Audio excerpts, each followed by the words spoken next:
today is going to be so interesting. I'm really excited for this conversation because you can't help but wonder, what is the culture like in breakdancing in this country? Because So obviously I tapped into that when I was young, but it was a turning point in my life that something happened, and I was like, never ever again. It's an hour of just like crazy performance. They called us up to say like, we want to share the stage with you guys. So Please cool. come. We were like, what? Okay, cool. I'm not tired anymore. Let's go. cool. Yeah. Let's go. So when close friends passed away, like Ricky and all of these guys, for me that was like, yo, I'm actually getting a bit emotional because I'm so sorry. because for me it was like Please name drop. uh, Please just show off. Like, please show off. I know that you're a humble guy, but we're all about sharing the facts and teaching the tricks. Let's talk all things about music, the life of music. Let's engage about the rhythm. Let's talk about our passion for melodies, sound, and those beautiful classics. Let's get educated about these decibels we oh so dearly love. On this podcast, we talk about these politics. Welcome to Music Politricks. Dumela, Exem, welcome to another episode of Music Politricks. Nakalina, Kenabusi, Marababa Kulu, Baba Dese, Bariki the Queen of Pitori.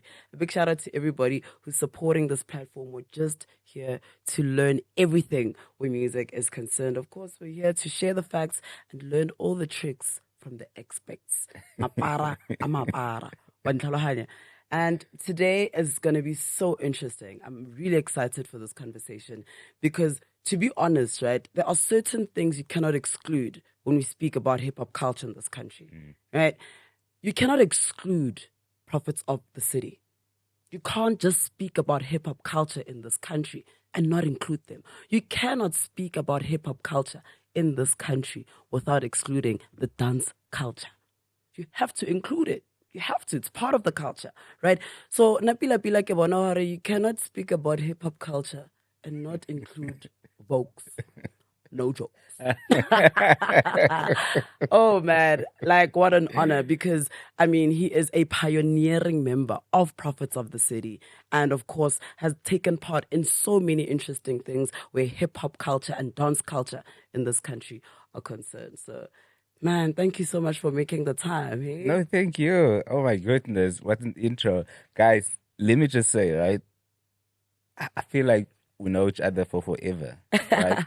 Because we had nice conversations. Yep.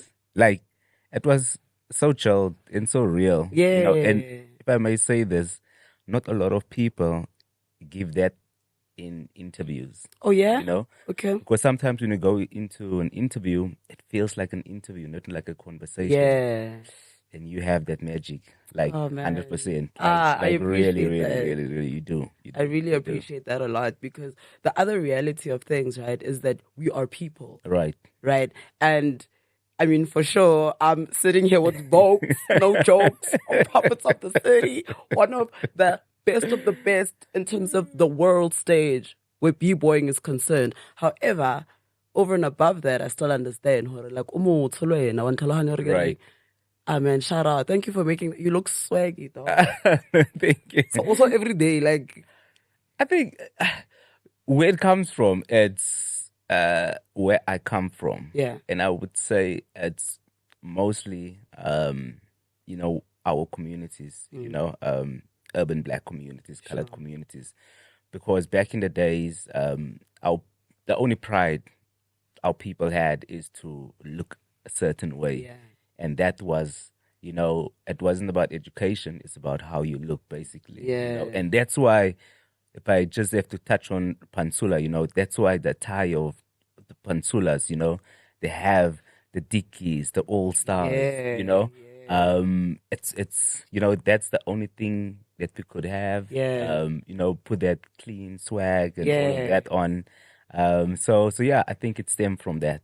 And I really love even what you're saying because really that's part of culture. Yes, Right? yes, It's like, yes, sure, yes. let's say hip hop is a culture. 100%. For instance, you know, Yeah, it's about yeah. the way you move. Obviously, you're a dancer. I mean, you can drop bars if you want or something. It's a whole culture, but even the way you look. So we just can't start this conversation without me actually appreciating the swag. I appreciate that. What was it like? I mean, tell me about Elsa's. I think for me, it's, when it comes to this culture, it's a plus, and it's a negative side to this culture, right? But what you need to have is passion. That passion will fade. It will come and go. But it's to get up every single day with that mindset of, I don't know what I'm going to do, but I'm going to kill whatever I need to do on that day.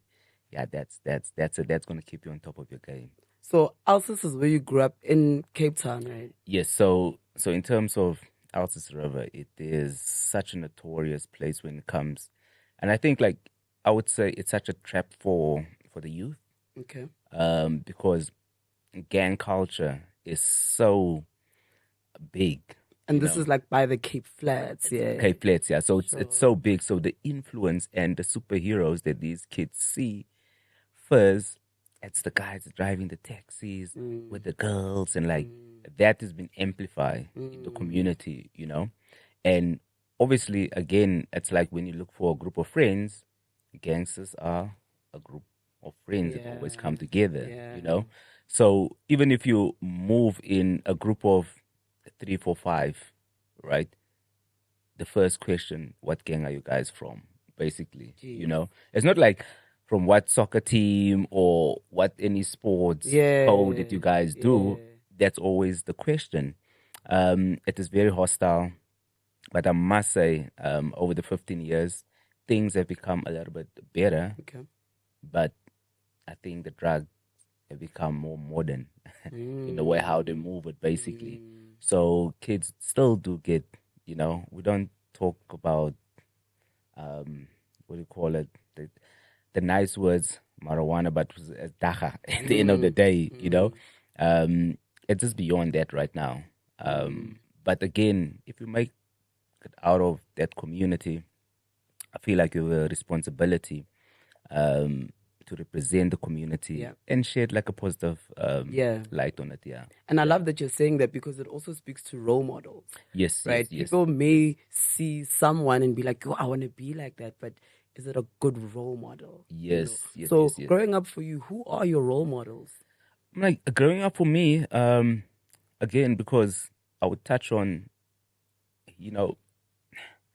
I don't think people understand when it comes to role models. They always think your role models are the guys that do good and, positive guys. Yeah. They always refer that as something first, but there's also a failure in that, because yes, I was looking up to these guys with the taxis and the girls and, because they were the notorious guys and nobody touched them and everybody loved them and all of that kind of stuff.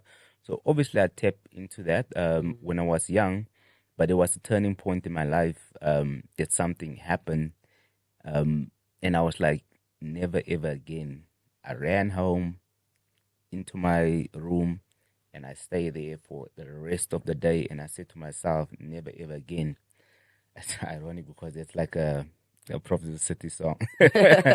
Never ever again. So yeah, then that was my decision that I will not get involved into any gangsterism activities, nothing like that. What happened that day? It's damn, and that day was such a, I think it will never leave my memory, because when you want to be this tough person, right? You and a group of friends come together and you go to this certain house, and then the gang leader says okay, cool, this is what we're going to do. We're going to go to this house. We're going to bomb the house. We're going to shoot people. Here's your gun. Here's your ammunition. Here's your bomb. It's time to go now. At that point, I was like, this is real. I'm not doing this.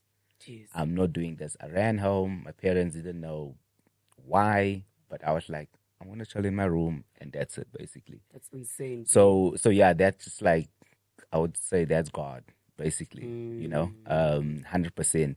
So yeah, for me it was like, that was like my turning point. Like, yeah. Jeez, that's insane. Yeah. That's crazy. That's Yeah, crazy. yeah. And I mean, you could have been a soccer player, right? 100%. And even touching on that, in the colored communities, soccer was such a big thing. Yeah. You know, Hellenics and, you know, all those teams. And I was, you know, in the first team, actually, Yeah. of Hellenics as a soccer player, you know. But I just got tired, and I think my parents as well. Also, like, I was like a adopted kid as well.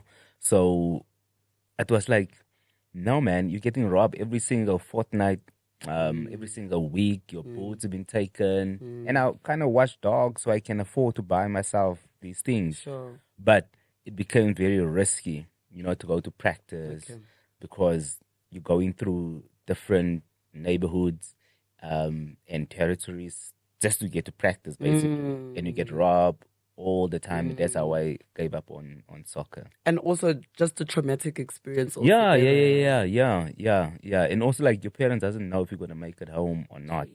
And that's the same thing when we go to the matinees, basically, where, you know, your Ready D's and all of these guys were every single weekend.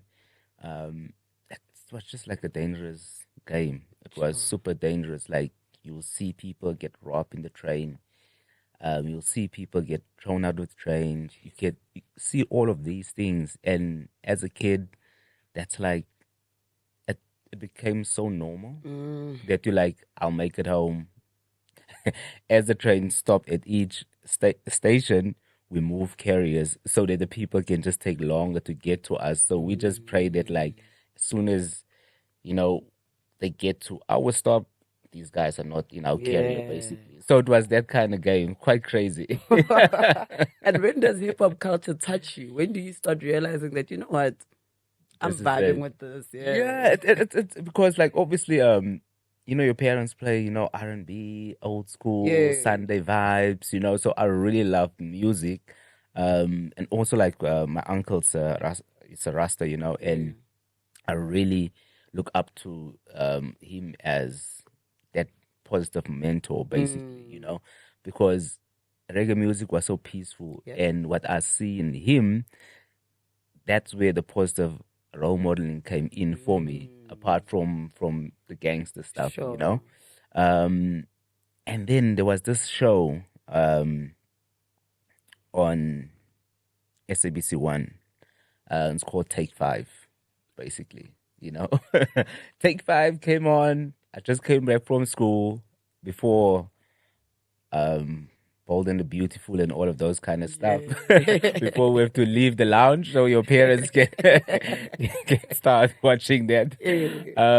Get chased out. Okay, cool. You can watch your show, but you know, Take Five came on. I saw these guys.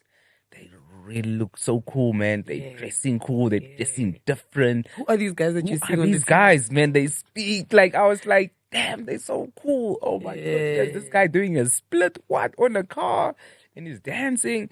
So I told the guys, like, guys, I saw the show on TV, and obviously, like, one of the guys, he had like a tape recorder, a video recorder at his house, and there was a repeat on it.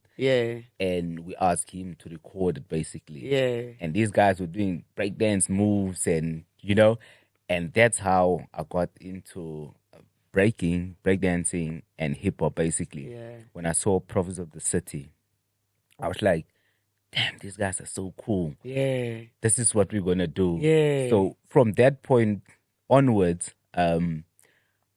every single day after school, we come together at my friend's house, and then we start practicing. We just copy these moves. We start practicing.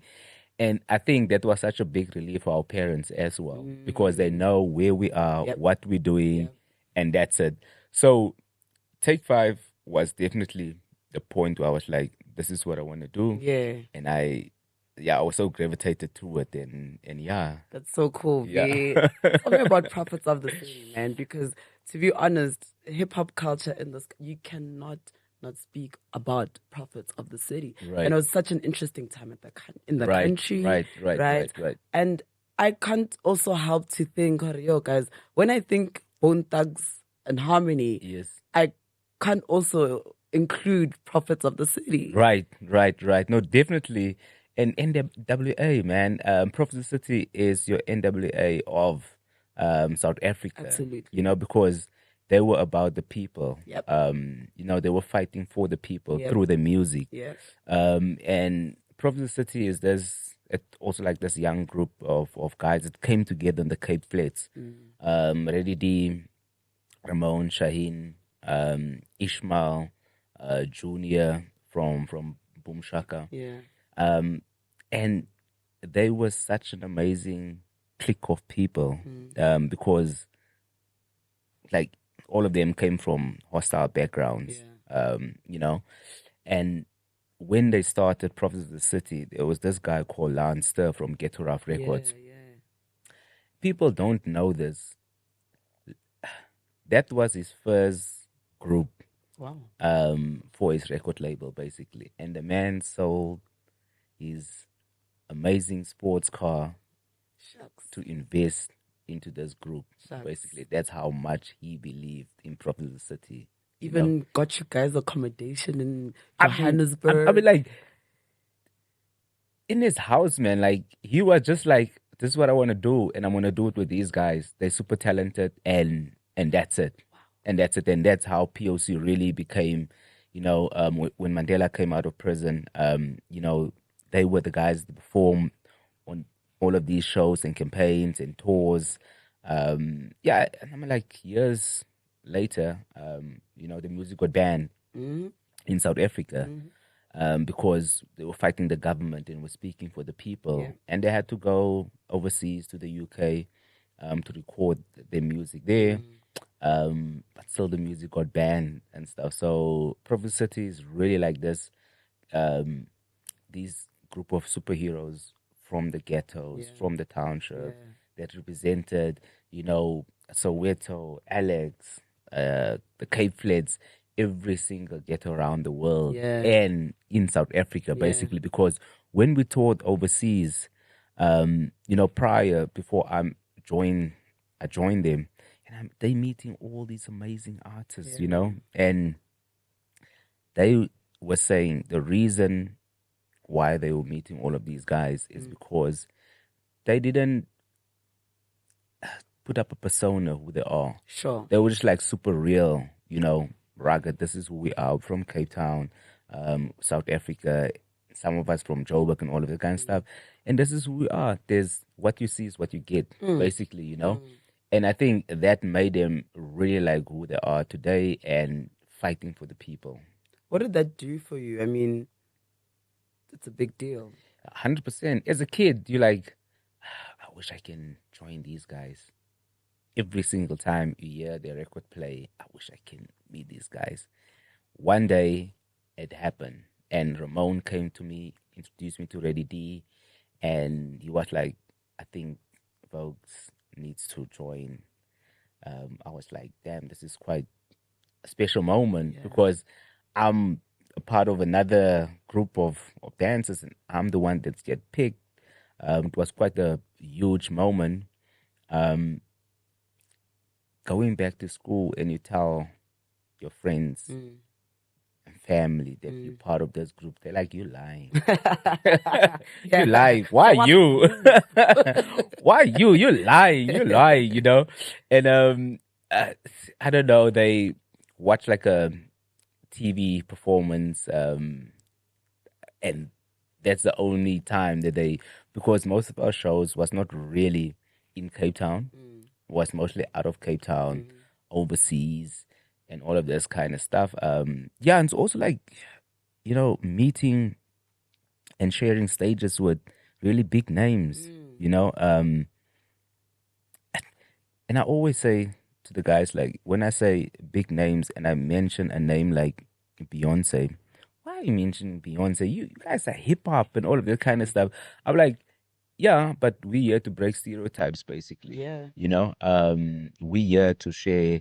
Um, Dreamstream, a place to create yourself.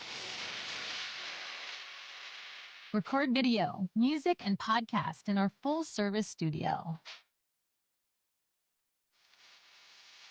Dreamstream, a place to create yourself.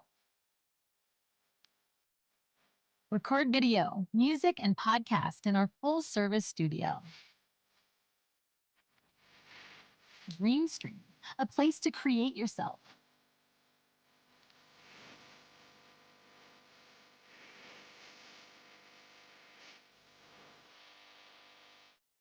our journey with the people and our message with the people, Yeah. basically, you know. Yeah, I mean, like for us, it was always representing the continent Mhm.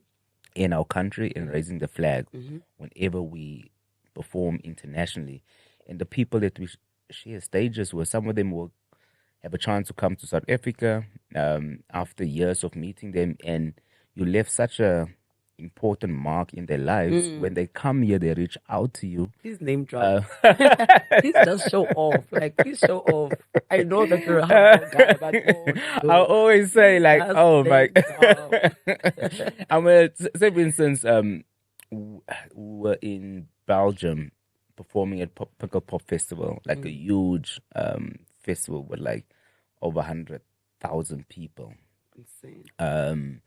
You know, and Cypress Hill, they were in the bus on their way to the show, and you know the show was televised, the festival basically.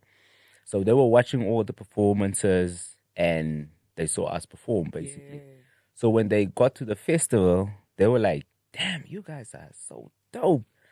Big ups, man! Your performance and your whole thing." We're like, "But you guys are Cypress Hill." Like, You know, and like, they like, know you. you know, we were like, okay, cool. Thank you so much. Thank you, thank you, thank you.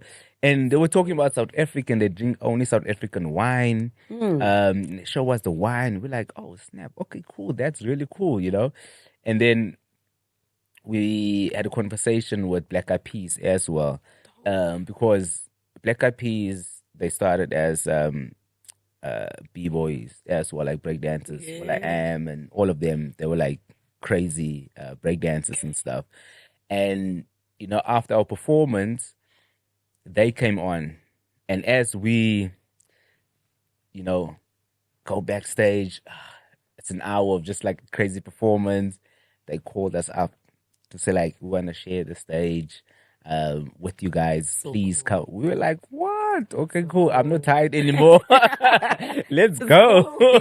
Let's go. So I mean, like, and then they came to South Africa. They hit us up. You know, we had like a nice dinner again, just talk about all of, you know, all of these things. And it was just like really, really cool, man. It was really cool because when they came to SA, they were like global superstars. You know, and for them still to remember these kids from the Cape Flats, yeah, that was quite special for us. That is so like cool, super special, man. yeah. Like, I think the world stage is just your thing, man. The world Yes, stage is just your thing because the reality of the thing, though, is that like you've represented this country many times internationally dancing. Yeah. Tell me about how the relationship with even just Red Bull started. Yes.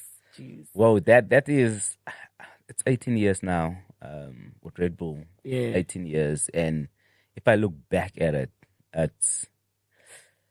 I like my first show was in Cape Town with him. It was a show called Downhill Extreme, some extreme sports, because back then Red Bull was all about extreme sports and like, you know, the dancing part or the culture part was like a small part of the company. And myself and Switch, there was a guy, his name is Patrick. He was the culture manager, and he was like, "Listen here, guys. I actually see so much potential in you guys. I would like to sign you guys onto Red Bull." We were like, "What? But we don't ride bikes and all of these kind of things, you know. We just these kids of color that love hip hop, basically, you know." And he was like, no, exactly, that's the point. We got signed on. Yes, and that opened up so many doors internationally, because now we got to meet every single dancer or someone that's in the culture department of Red Bull that have the same vision as us. We got to connect with them. We travel internationally to these BC1 events. Yeah, it was just like everything moves so fast. Yeah. You just this kid, man. And you're like, but then you look back, you're like, I've been doing this for a while, you know? But then you Yeah, brush that's that not the away. first It's like thing. okay, cool. I'm gonna enjoy this moment now. And I mean, like, as things progress with Red Bull, BC1 became a very pinnacle part of my journey. And So breaking. BC1 is the breakdancing competition. Yes, yes, Yeah, yes, I just yes. wanted to just mention that. Yes, for yes, yes, viewers yes, that may yes. not know, sure. Yeah, no, Red Bull BC1 is this one-on-one breakdance competition that's happening around the world, basically. And myself and Switch became these ambassadors for the brand, Yeah. and that platform that we make sure that our community get the opportunity to compete on this platform, so they can go internationally and they make a name for themselves. And right now, my relationship with the international community, it is so solid, Yeah. because they love what I do, I love what they do, Yeah. basically. So yeah, I mean, like, yeah, Red Bull did wonders for my career. I must say, they really opened up the door on another level. Yeah. I will be forever grateful for that. Yeah. Because now I do other international competitions and productions in the breakdance community. So even with the Olympics, you know, even on that level, and if I didn't have Red Bull to give me that springboard, Yeah. I don't think out of being in touch with the people that I'm in touch with That's now. cool. Yeah, That is so cool. Yeah. And you can't help but wonder, what is the culture like in breakdancing in this country? Because I guess we know Spanzola, Yeah. you know, like, because you know, like, there are so many things that we are exposed to just based on what we watch on TV. Yes. And we see breakdancing. Yes, yes, But yes. how is the culture in this country in terms of breaking? I think where breaking is right now, the Olympics really help, you know, kind of commercialize it. You know, Cape Town is obviously on another level when it comes to, because that's like the birthplace of hip hop on the African continent. So Cape Town operate as a community where everything grows so fast when it comes to breakdancing, right? And how Joburg is set up, Joburg is very like a business. We're here to grind. Yeah. You know, if you're not on point, you're gonna fall behind, and you might have two people that's trying to drag you along, but your weight is gonna become heavier, Sure. and people are just gonna move on. Basically, in Cape Town, it's still that pure thing of hip hop community and the sense of community. So that's why the growth in terms of talent is so amazing in Cape Town. And I've even seen that in the Eastern Cape and in Durban, you know. But just with Joburg is very hostile. And I've been here for a couple of years. And when I get some time to go back home, I always tell the guys, like, this thing that we do is amazing, but you need to think about when you're off the floor and on the floor, basically. You have to be able to, you know, because you're not going to be that same 16-year-old with these crazy moves and, like, you know, you're not going to be that same person, you know, where Joburg will teach you these things quick, fast, basically, right? So I would say when it comes to Joburg, the level might be a little bit lower, but the intention is still there. But the guys already think about other things as well, you know. So Cape Town will always be the purity of this dance. Always be. And again, I always go back to community, because everybody, how they live in a space of community. Yeah, that's what makes Cape Town always advance so quick. What's cool about you is that, like, you see, like, for instance, you say, okay, when you're on the floor and when you're off the floor, Yeah. you're saying this, but you actually are like living it.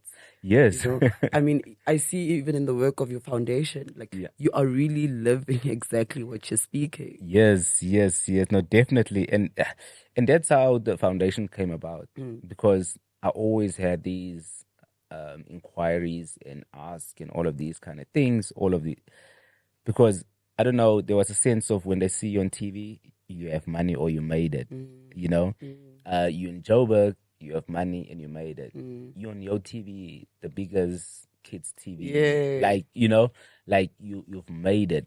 But I can say I'm rich in the terms of traveling, information, and I can share that with my community. Basically, you know, I can guide them in terms of that, and that's why I was like, you know what, I need to establish something where I can send people to and where they can ask these questions, and that's where the foundation came about.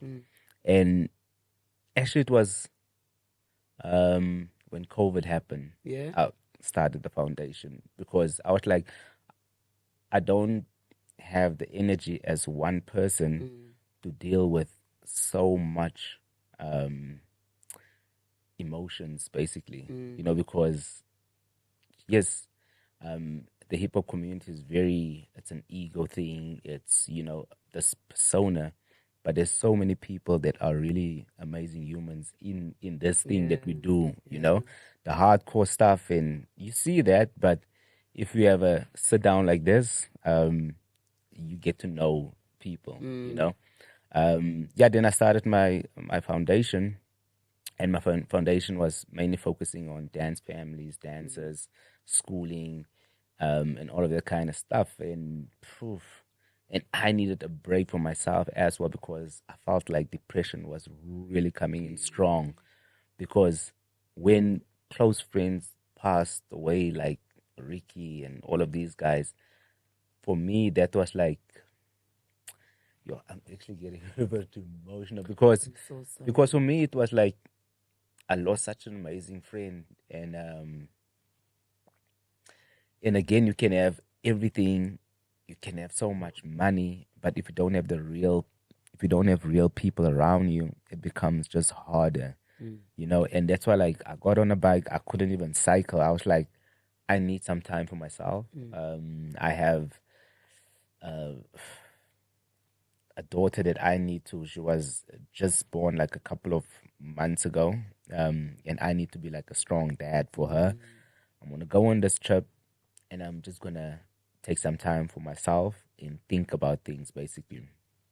And while I was doing it, I was raising money for people that were really struggling during COVID times, and that kind of felt good, because it gave me a purpose. Because I wasn't performing, I wasn't doing anything that I was used to doing. So I took that opportunity to just multiply what I can do. Yeah. That is so cool. Yeah. Jeez, I had no idea. You know. Yeah. No, again, you know, like, the reason why I can be so open with you is because we're having a conversation. Absolutely. And that's what people don't understand. You know, when you have interviews, it is just like this. But there's a lot of first things that I'm sharing with you, and it's not like I don't want to talk about it, because right now there might be someone that's listening to this podcast, you know, and that person doesn't have the answers, and they see us sitting here, but everyone will take something different from this podcast, you know, and what we're saying today will be an impact on someone's life that, okay, cool, I'm not going to give up. I'm going to dig deep, and I'm going to do this thing. So yeah. If someone is in or wants to get into breaking and take it seriously, you know, what would you say to that person? Because one wouldn't really know. Maybe you know that you've got the talent, but you don't necessarily know what to do next. Right. Yeah, I would say find yourself, a community that is as passionate as you are. Breaking is very hard. It's very difficult. You get frustrated. One day you don't wanna do it. The next day it's like, okay, cool. Let me just get onto it. But have a plan. Have a plan, because competing is fun. The downside of it is the older you get, you become a provider, basically. So yes, you win money at these competitions, and they gave you this worldly platform. If you do get opportunity to win something and you go overseas, network so that your chances multiply. Now, if Red Bull BC1 gave you the opportunity to go overseas, link up with people and network with them so that they can invite you to other events, basically, right? Because at the end of the day, you might be like, you know what? I want to spend 6 months in Europe because now I have so much work with breakdancing, I have theater, I have all of this kind of stuff. And also, like, let me just touch on it. Breaking is competitive, but you can go into theater with it. You can go into when I say circus, I talk Circus Soleil, like big shows, big productions, basically, So it doesn't have to just stay in a competitive environment. You can do so much with it, basically. Where I think some of the guys, they gave up because they felt like, I don't know what to do anymore. I compete in BC1 or other small events, and then what? In Europe, the guys compete every single weekend. So yeah, there might just be, they must have a plan. They must have a plan, and never be afraid to ask questions. Ask for advice. We went through the mud, came out. So just ask. Yeah. And as we wrap up, right? Of course, breakdancing is a part of hip hop. Yeah. How important is it then to be a breakdancer but know exactly what's going on musically?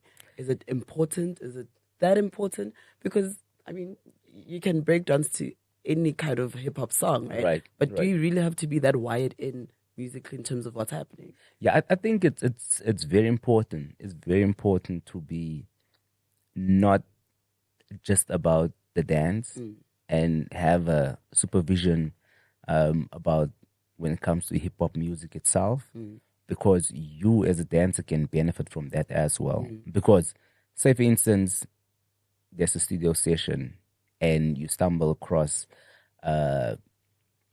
whichever artist, right? You can actually advise, become an advisor. That's another paycheck, right? You say, like, your music is really cool, but we can't dance on your music. There's a big community that would love to use your music, but we can't dance on your music, right?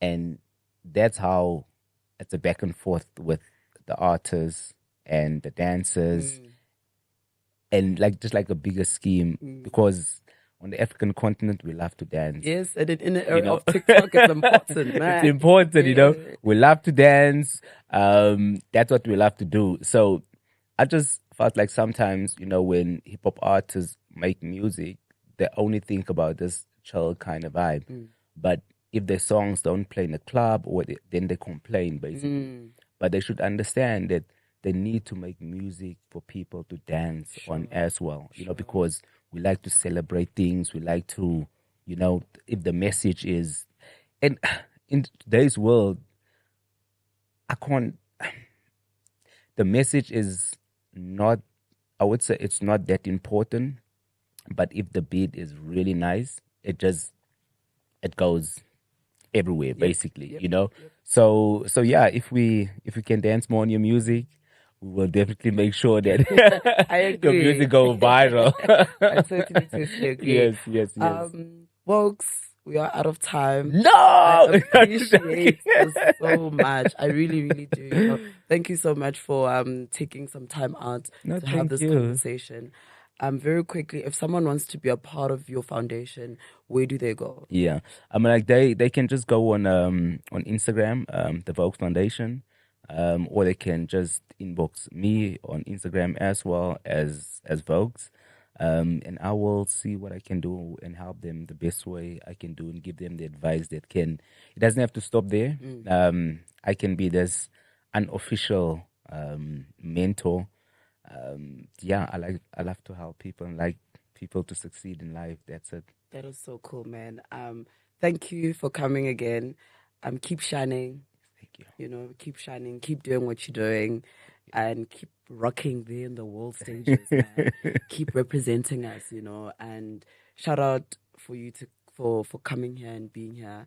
And yeah, man, be blessed. No, thank you. Shout out for this. Honestly speaking, really, really, it was such an amazing conversation. I would say it's the best one ever that I ever had. To be honest. What an honor. To be honest, really, really, really. What an honor. Really, what an honor. And what an honor to you. Thank you so much for watching. Thank you for listening.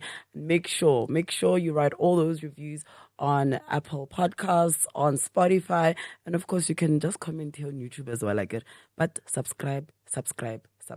You know what it is. Kalina, Kenabusi, Baba Kulu, Baba Dese, Bariki Queen of Pitori's cat. Later.